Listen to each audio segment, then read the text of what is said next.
hello. Come right in. Oh, George, we've got company.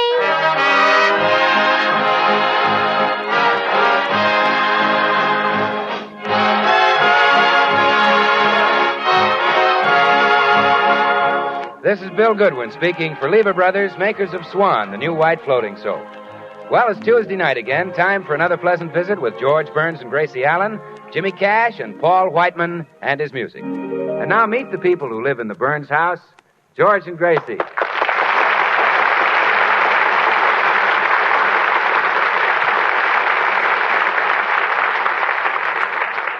Who were your ancestors? Were they famous? Let us trace your family tree and find out. Well, that's the way the ad in the newspaper read. And, of course, Gracie clipped the coupon, unknown to George. George, did you ever have your family history traced? My family history? Sure, you can't tell. Maybe there was somebody in your family who amounted to something. Thanks, kid. Did you ever have any famous relatives? Well, I told you about my Uncle Charlie. Oh, yeah, but I mean really famous. Not just a man who was known as the squarest bookie in Philadelphia. What's all this sudden interest in my family? Oh, nothing. It's just something a wife should know. Didn't I tell you all about my family before we got married? Yeah, and I married you anyway. Oh, George. I just thought some of your ancestors might have been famous, that's all. Like maybe you're descended from Robert Burns, one of America's greatest poets. Gracie, you mean the fellow who wrote Coming Through the Rye? Yes. He was Scotch. Oh, was he? I never can remember whether he was a Scotch poet who wrote about rye or an American poet who wrote about Scotch. Well, Robert Burns was a Panatella, and I'm going into the library and smoke one. Oh, all right, dear. But don't drop any ashes. We're having company tonight. Tonight? Yes. Oh, gee, I was going to a concert tonight with the fellas. You know how we all love good music. George, the last time you went to a concert with the boys, I found the ticket stubs in your pocket the next day. Oh, you did? Yes, yeah. Tell me, what does Tassel's Latour play? Does she play the piano or the violin? Tassel? Yes. Oh, well, she just kind of walks around. Well, there'll be no more of that from now on. Oh. One of those concert artists is liable to fall off the runway and hurt you. Look, sweetheart, I don't care anything about the show. I just go to watch Paul Whiteman. He gets such a kick out of it. Can I go? What do you say, dear? Don't drop any ashes on the floor. I say. Oh, good morning, Mr. Postman. Good morning, Mrs. Burns. Here's a letter for you. It's a glorious day, isn't it? Oh, yes, indeed. How are you feeling today, Mr. Postman? The same as every other day, Mrs. Burns. Just bursting with health. That's nice. You certainly look well. Oh, yes. But anyone who exercises regularly can become the same physical specimen I am. Well, if you'll pardon me, Mr. Postman, I'm very anxious to read my letter. I see it's from Professor Henning's Genealogical Institute. Really? That's a coincidence because I sent away and had them look up my family tree, too. Oh, did you? Yes. The only thing I know about my ancestors is that they came from Wales. They did? I'll bet they're wonderful swimmers. Oh, Mrs. Burns, you say such funny things. I just have to laugh. Well,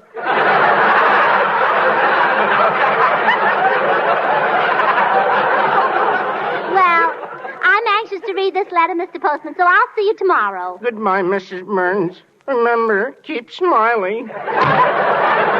Oh, I'm so excited. Now I can learn all about George's family background. Dear Madam, we take pleasure in informing you that your husband, Mr. George Burns, is the direct descendant of an ancient Scottish king. This report... Oh, my goodness, a king.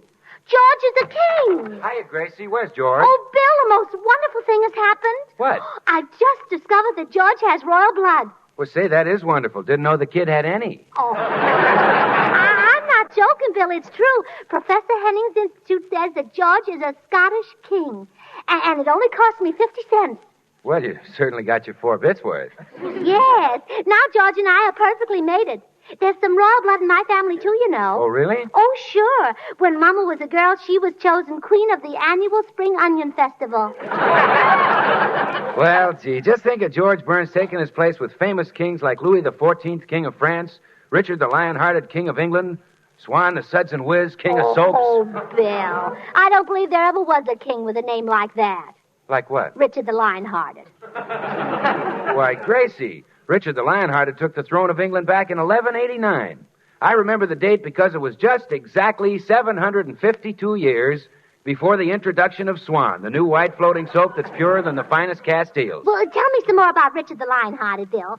You know, I think I'll pick a name like that for George. Like, George the Tiger-Lunged. Or, George the. How about George the Chicken-Livered? Bill. He'll sound like an hors d'oeuvre. Tell me more about Richard the Lion-Hearted. Well, I tell you, Gracie, he was a great fighter and a great eater. You see, they say that he could eat an entire side of beef at one sitting. Well, that was possible in those days. Well, can you imagine the dishwashing that went on in his castle, Gracie? What a shame they didn't have Swan. Swan is great for washing dishes, you know, because it suds faster than other white floating soaps. And since Swan is purer than the finest Castiles, it's bound to help keep your hands smooth and lovely. That's why you should use Swan for every soap and water job. You know, it might be just the thing to wash George's kilts. Kilts? Oh, sure, if he's a descendant of a Scottish king, he ought to wear kilts. Oh, no. I've seen George's legs, and I think all of his royal blood must be above his knees. Well, don't worry, Gracie. He can show his ancestry by being thrifty. He can practice thrift by breaking Swan in two with an easy twist of the wrist and using half in the kitchen for dishes and housework and half in the bathroom for his hands and face. Aye. Oh, that's a wonderful accent, Bill. But George is a Scotch king, not a French king. Oh, hello, Bill. Oh, greetings, Your Majesty. Hi, Highness. Huh? Is there anything you wish, sire? Who, me? May I fetch you a goblet of 7-Up? Now, what's this? Gracie, His Majesty looks perplexed. Well, all right, the joke's over now. What's this all about? Oh, I've got the nicest surprise for you, dear. You're a king. A king? Yes. Well, that's nice. Look, Gracie. George, I set away for your family tree, and there was a Scotch king growing on it. Gracie, what have you started now? Oh, but George is wonderful. Just think from now on, you'll be his Grace, and I'll be her Gracie.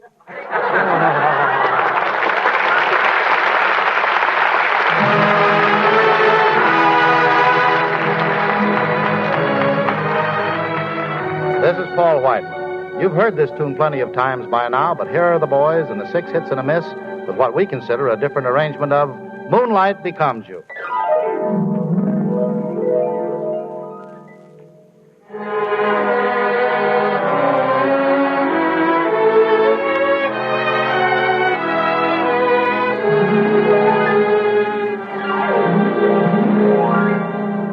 Moonlight becomes you, it goes with your hair. You certainly know the right thing to wear. Moonlight becomes you. I'm thrilled at the sight, and I could get so romantic tonight. You're all dressed up to go dreaming. Now don't tell me I'm wrong. And what a night to go dreaming. Mind if I tag along? If I say I love you, I want you to know it's not just because there's moonlight, although moonlight becomes you so.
don't care what those people wrote you. I'm telling you for the 50th time, I'm not a king. Do you understand? Yes, Your Majesty.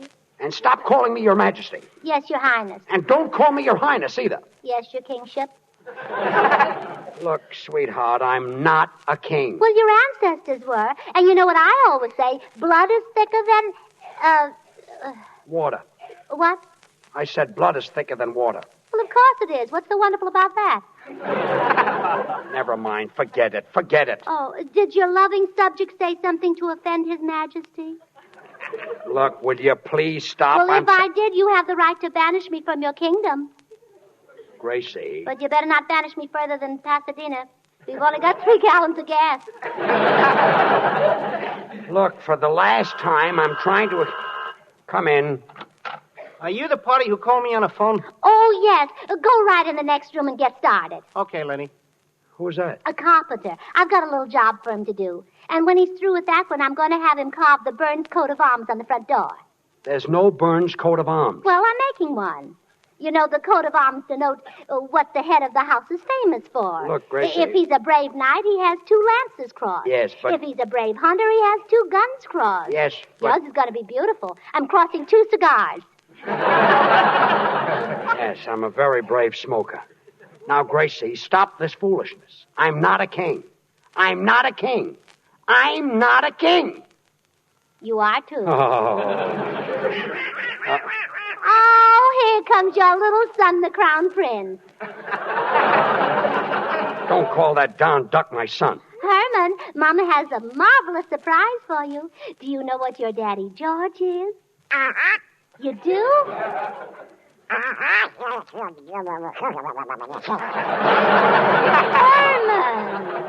he is not. Oh, fine. Your daddy George is a king. A king. That's a man who's stronger and smarter than other men, and everybody bows down to him. Oh, now, Herman, that's no way for a crown prince to act. Crown Prince. I'd like to see him sitting on a throne of mashed potatoes. Go on, go on, go on. Boys, I mean, Your Majesty, please. Now, look, Gracie, I'm getting out of here before I go stark raving crazy. Oh, Your Majesty, would you stop at the bakery and get me a half a dozen poppy seed rolls? My, kings are temperamental. Well, I'd better see how the carpenter is doing. Well, how's the work going, carpenter? Oh, fine, lady. I done just like you told me. Nailed one of the dining room chairs on a pedestal 2 feet high. Oh, good. Hey, what's the idea? So your little boy can reach a table? Oh, no. When my little boy wants to reach the table, he just flies up there. Your son can fly? Well, of course. He's nearly 2 years old. He'd be pretty backward if he couldn't fly by now. Holy gee, I got a kid that old who can't even walk yet. Well, give him time. Say, that chair does look nice, though. Oh, I know my husband will be delighted with it. Oh, it's for your husband? Uh-huh. He's a midget? Oh, no. You see, this chair is going to be his throne. He happens to be a king. Oh, a what? A king. And that, of course, makes you a queen. Oh, yes, naturally. And your son, he's sort of a flying prince. Oh, that's very good. Yeah, well, I guess I better be going, Queen. Goodbye. Oh, but I haven't paid you for the job yet. Oh, don't bother. I probably only spend the money anyway. Goodbye. Oh, no, wait, here comes my husband. I know you're dying to meet him. Hello, dear. Hello. Dear, this is Mr. Brown, Harry Brown. How do you do, your imperialism? Out. Go on, get out. Imperialism. Gracie, I've had about all I can stand of this thing. People on the street are staring at me like I'm some kind of a freak. What did you do? Phone everybody in town about this? Well, George, on my word, I only mentioned it to 2 people. The Times and the Examiner. Well, this tops everything you've ever done. You've made me the laughing stock of this whole town. Oh, well, let them laugh. They laughed at all great kings. Julius Caesar, Frederick the Great, Henry VIII. They even laughed at William of Orange. But if he hadn't invented them, where would the state of California be? I don't want to hear any more about it. I'm going up to my room. Oh, very well, Your Highness. Stop calling me Your Highness. Of all the ridiculous, idiotic stunts she's ever pulled. I'm almost sorry I didn't marry the Adagio dancer in Scranton after all. Fine king I am. Can't even go to a show when I want to. Say, wait a second. A king can do no wrong, can he? How about that? Oh, George, Hello, Queen. How's every little thing? Oh, aren't you mad at me anymore? Oh, no. My Majesty has been thinking things over. If I'm a king, that's all. Well, sure. And a king can do no wrong, right? Right. Good. Now, about going out with the fellas tonight to see Tassel's Latour. I think my royal self needs a little diversion. Oh, well, then by all means go, Your Majesty. Who am I to tell a great king what to do? Well, hallelujah. Long may I rule.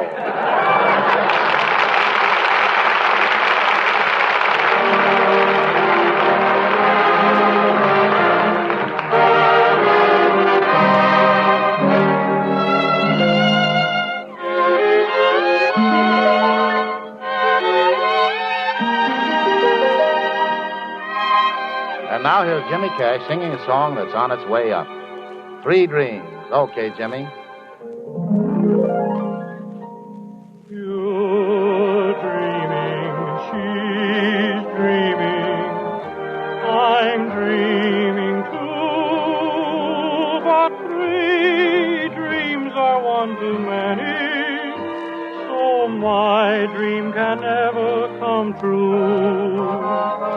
You love her, she loves you, I love her too, but 3 dreams are one too many, so my dream can never come true. My hoping that she would love me was only a madcap scheme that left me in the middle of this crazy little 3-cornered dream. You're happy, she's happy, I know I'm through. 3 dreams are one too many.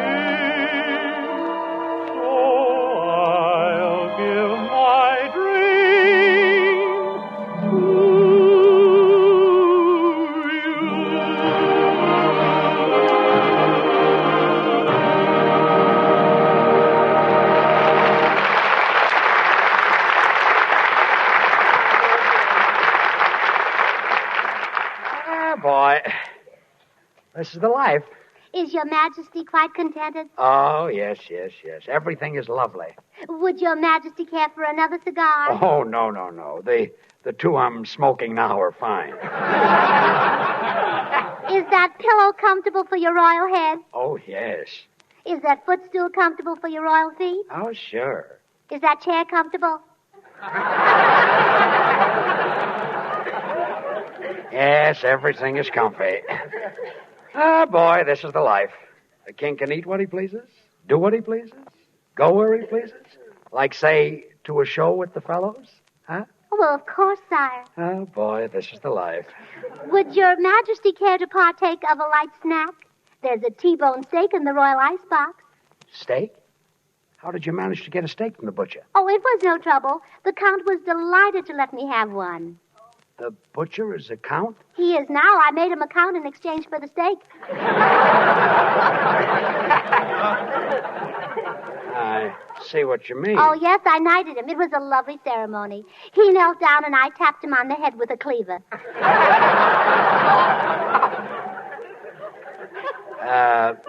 Must have been pretty. Oh, yes. I also got a tin of coffee from the Marquis of A&P. Well, that's nice. And a 1/4 of a pound of butter from the Earl of Safeway. Don't tell me that you haven't made somebody a baron. No, not yet. But it'll either be Baron Magnan or Baron Bullock, whichever one gets nylons in first. Well, I guess I'll go upstairs and start dressing. How soon will the will the tailor be through pressing my suit? Oh, your suit's been back here for 20 minutes. Really? Say, that's quick service. Oh, yes, Lord Goldfarb brought it over himself. Him too, huh? Oh, he was thrilled when I made him a lord. Really? He said it was the only way he could think of that his wife could become a lady. Well, I'm glad she finally made it. Well, farewell, my queen. I'm going upstairs and shave my royal kisser. Yes, Your Majesty. I'm expecting Count Goodwin and Sir Fatso Whiteman any minute. So, tell the boys to wait. Very good, Your Majesty. By the way, Goodwin doesn't think that you'll let me go out tonight. So straighten him out on that, Queenie. My imperial self will re-imperial in a few minutes. I'm sitting on top of the world. Oh, I do wish he weren't going to see that show with the boys. Still, that Tassels Latour is royalty, too. She's advertised as the Queen of Quiver. Hello, Gracie. Oh, hello, Bill. Say, about George going out with you tonight. Oh, now, Gracie, please let George go with Paul and me. He's been looking forward to this for weeks. You don't appreciate what a thrill he gets when the curtain goes up and there we are on the stage demonstrating Swan soap. Oh, so you're going to demonstrate Swan soap tonight? Oh, sure.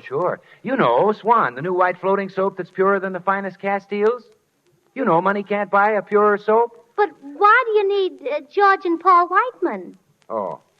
Well, after I break Swan in two, they each hold half a bar, you see. George represents the kitchen sink and Whiteman is the tub. I see. And where are you going to hold this demonstration? Where? Yes. At the Elks. The Elks? Oh, yes, of course. You see, Elks are men, and men have wives. Wives are women, and women have long considered Castile soaps the standard of purity, but Swan is even purer than the finest Castiles. Swan is so pure that it's kind to a little baby's tender skin. That's why thousands of mothers use Swan to bathe their babies. Oh, is Tassels Latour an elk? And if Swan is kind to a baby's tender skin, then you know it must be wonderful for your hands and face, your tub or shower. And always What did you say? Tassels Latour. Well, then you know where we're going tonight. Oh, sure. Well, Gracie, why'd you go to all that trouble to make a dope out of me? It wasn't much trouble, Bill. Oh, thanks. Well, then you don't object to George going, huh? Well, I couldn't object. George is a king. Oh, I see. George thought I didn't know he goes to burlesque shows, but he never fooled me. Oh, really? Well, what gave you the tip-off? Well, I came home one day, and when I took off my hat and coat, he applauded.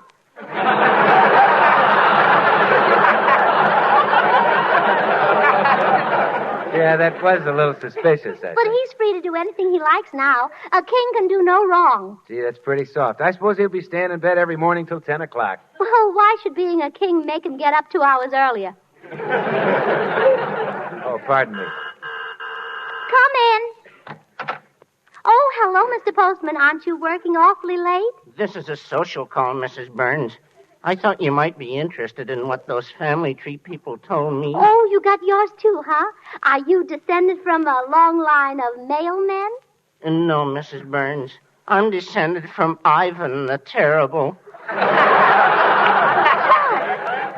that makes you a king, too. George isn't the only one. Oh, no. Everybody in the neighborhood who sent in 50 cents turned out to be a king. No. Yes, I think those family tree people are dishonest, if you'll pardon such vigorous language. Oh, how awful. I just thought you ought to know about it. Well, good night, Mrs. Burns. Bill, did you hear that? We may not be royalty at all. And all those titles I gave out. Now I'll have to unlord the tailor and discount the butcher. Oh, now, Gracie, take it easy. I'm sure George is a king, and he can prove it as soon as he gets back from the show. Hurry up, George. Hi, kids. Oh, hello, Paul. George will be ready in a minute. Oh, Paul, did you hear what happened? I sent away 50 cents for George's family tree, and now I sent away for that thing myself. Oh, and are you a king, too? No, I just sent him a quarter. I'm only a lousy duke. Now I know it's a fake. George isn't a king at all. I'm going to investigate this. Oh, yes, Gracie, by all means investigate it first thing tomorrow morning. Hurry up, George. Ah, greetings, my faithful subjects. You may hold the door open, my queen. His Majesty is ready to mingle with the common people. Get away from that door, George Burns. Have a care, my good woman. This is no way to address a king. You're no king. Huh? Sit down. Oh, yes, dear. You're staying home with me. Yes, dear. And take one of those cigars out of your mouth. Yes, dear. You made up this whole thing just so you could see Tassel's Latour. I made it up? Yes. You better go into the kitchen and look at the curtains. They've got the only tassels you're going to see tonight.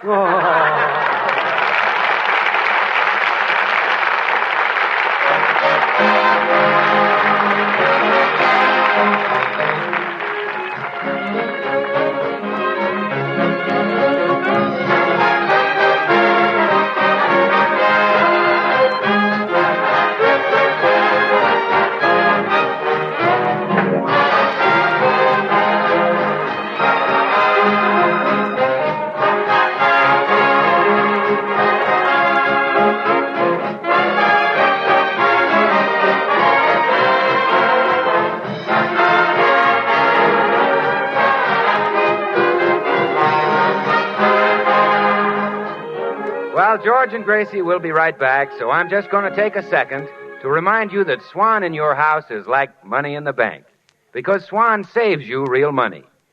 You see, you save with Swan in the kitchen because Swan does the work of expensive package soaps.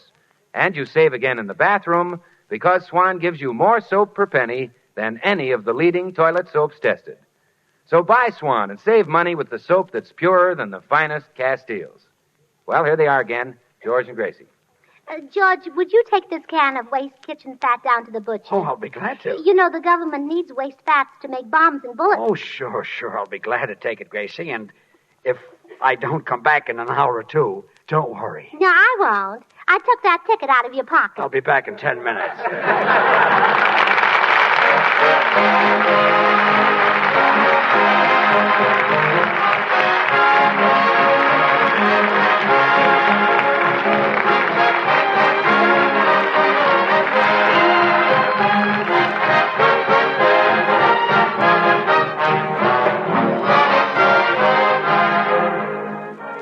The makers of Swan, the new white floating soap, join George and Gracie in inviting you to tune in to your CBS station again next week, same time.